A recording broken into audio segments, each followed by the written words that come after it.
Hello and welcome to CineMaine, where we take a look at films that are connected to Maine, whether they be set in Maine, filmed in Maine, or have any other connections to the state of Maine.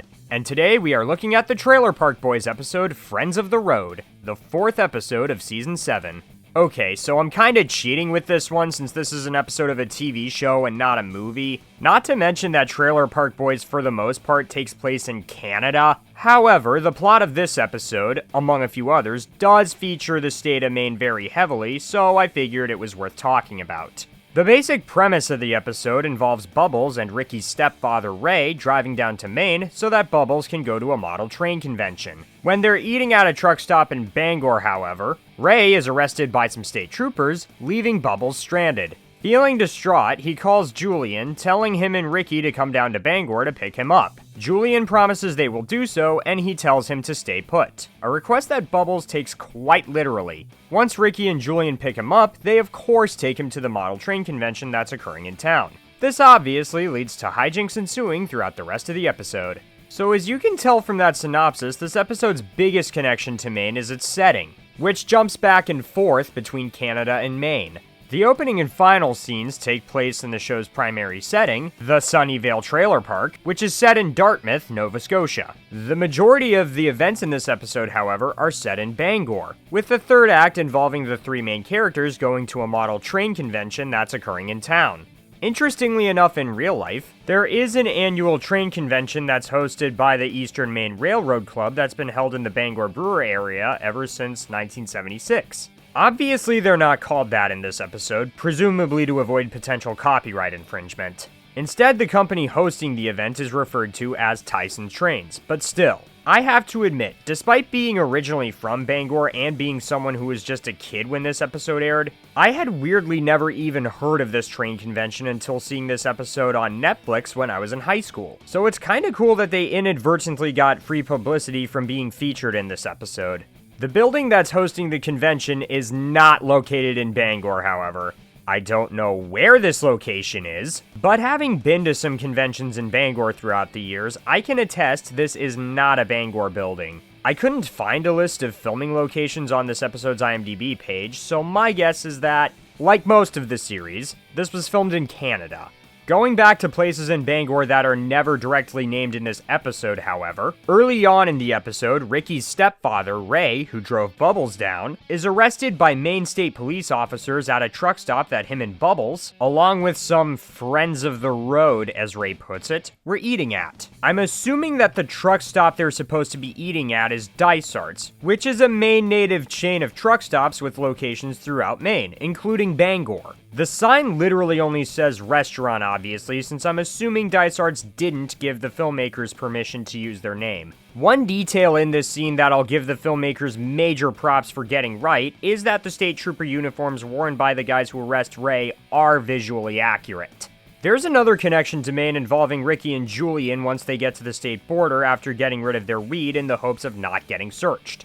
When the guy at the booth asks what their business in Maine is, the town of Calais is mentioned when Julian says that they're hoping to stop there to check out some of their factory outlets. Skowhegan also gets mentioned a couple of times. The first time being when Ray answers a question that Bubbles has about when and where Ray has to meet up with his buddy Bill. Skowhegan is mentioned again later on when Bubbles calls Bill at the phone booth he's at to let him know to tell some guy named Rusty that he and Ray won't be making it to Skowhegan this time. So it's cool that quite a few notable spots in Maine get mentioned as well. I think whether or not you'll like this episode, or for that matter this show as a whole, will depend on whatever your sense of humor is like. I myself will admit I mostly find this show to be hit and miss, and with that said, this episode definitely hits for me. Like any Trailer Park Boys episode, the bits with Bubbles are the ones that make me laugh the hardest, which generally seems to be the case with everyone I've ever talked about this show with.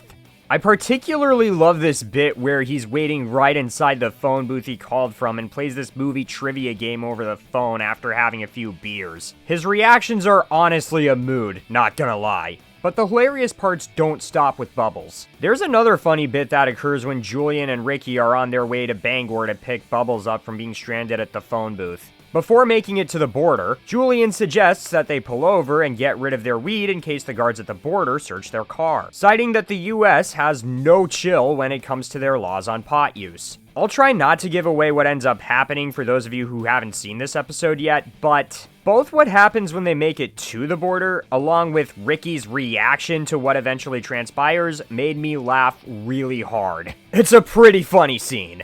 Like I said earlier, while this was most likely not filmed in Maine, the filming locations for this episode definitely look like they could be Maine. Since Maine and Canada look so similar visually, the filmmakers decide to make distinctions between Canada and Maine by putting up random portraits of George W. Bush in the background during scenes that are meant to be set in Maine.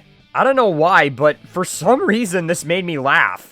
I know Bush was in office when this episode was filmed and aired, and I guess the filmmakers just figured, oh yeah, Maine and Canada look too similar, so let's just put up Bush's portrait in the background in scenes that are supposed to be in Maine to help the viewer figure out where the characters are in case they forget. I mean, it certainly worked, and I'm pretty sure this part wasn't even meant to be funny, but that didn't stop me from laughing. Maybe it's because it's such a minute detail and such a convenient way to differentiate between the two places that honestly do look incredibly similar to each other landscape-wise. Yeah, speaking of similarities between Maine and Canada, I've heard plenty of people over the years jokingly mistake Maine for Canada, and this episode has kind of made me wonder if Trailer Park Boys ended up playing a part in people constantly making that joke whenever talking about Maine. If so, that doesn't surprise me. One thing I do know is that when Ray and Bubbles are at the truck stop in Bangor, there's a sign that says hot hamburger sandwiches. That must be a Canadian thing because I've never heard anyone refer to burgers as hot hamburger sandwiches. I usually just hear people call them burgers or hamburgers or something like that. I want to say that's a Canadian thing, but I've only ever been to Canada once in my life when I was like 9 years old, so I can't really confirm or deny that. I did get a chuckle out of this though. Speaking of aspects of this episode that made me laugh, Sebastian Bach from Skid Row's appearance in this episode feels incredibly random, in the best way. He shows up to the train convention, arriving apparently after stealing Sam Witwicky's car off screen, I guess. And he plays up his cameo like a very typical in-your-face, larger-than-life hard rock singer. Lots of getting crazy and whatnot.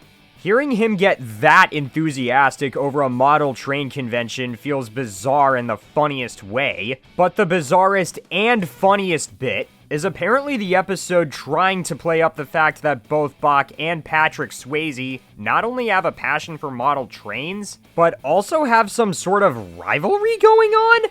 There's just something so Eric Andre-esque about that, and this part of the episode made me laugh really hard. There's even one point where this 10-year-old in the audience is heckling Bach about chickening out of a fight that Swayze challenged him to, but Bach allegedly didn't chicken out. As I told everybody, I was sick with the flu. This whole thing feels so random, and yet it somehow works on so many levels. While I've only seen a couple episodes of this show here and there myself, I am aware that Patrick Swayze was kind of a running gag throughout this show. The episode even opens with a disclaimer directly addressing that he's not even affiliated with the show itself. I don't know, the idea of these two people having some sort of feud going on just feels very bizarre to me. I have no idea if these two ever got to meet each other in real life or if Swayze knew about Skid Row or not, but I don't know. Somehow the idea of these two feuding just doesn't add up to me, but honestly, that kinda adds to the joke as a whole. The alleged feud isn't the only thing Swayze related in this episode either. Not to get too into spoilers, but apparently Swayze's own personal model train, the Swayze Express, is at the convention that the three main characters are at, and let's just say things get even crazier from there before heading back to Canada. I really hope Swayze got to see this episode, and hopefully he laughed just as hard at it as I did. Another funny gag involving both of these two is at the beginning when Bubbles is looking at an ad for the train convention and both Patrick and Sebastian's names are misspelled. I'm sure the idea is that Swayze's name is misspelled as a way of backing up the claim made in the disclaimer at the beginning, but then again, Bach's name is also misspelled and he legit appears in this episode as himself, so who knows. I also think some of the things that happen at the end of the episode, like the guys just camping out in the parking lot of the convention, among other things that I'll try not to spoil, are really funny. Though I will admit it is a bit far-fetched that our main characters make it back to Canada without any issues, but then again this storyline is continued in the next episode, The Mustard Tiger, which I will also talk about at some point in the near future. I guess if you're not into stoner comedy, excessive swearing, bizarre humor, or eccentric characters, then more than likely this episode, or any other episode of this show for that matter, probably won't be for you. But if you are a fan of those things, I get the feeling this show will be up your alley, and I highly recommend this episode in particular. If you enjoyed this video, be sure to like and subscribe, and also be sure to check out CineMaine's website, and be on the lookout for future CineMaine content.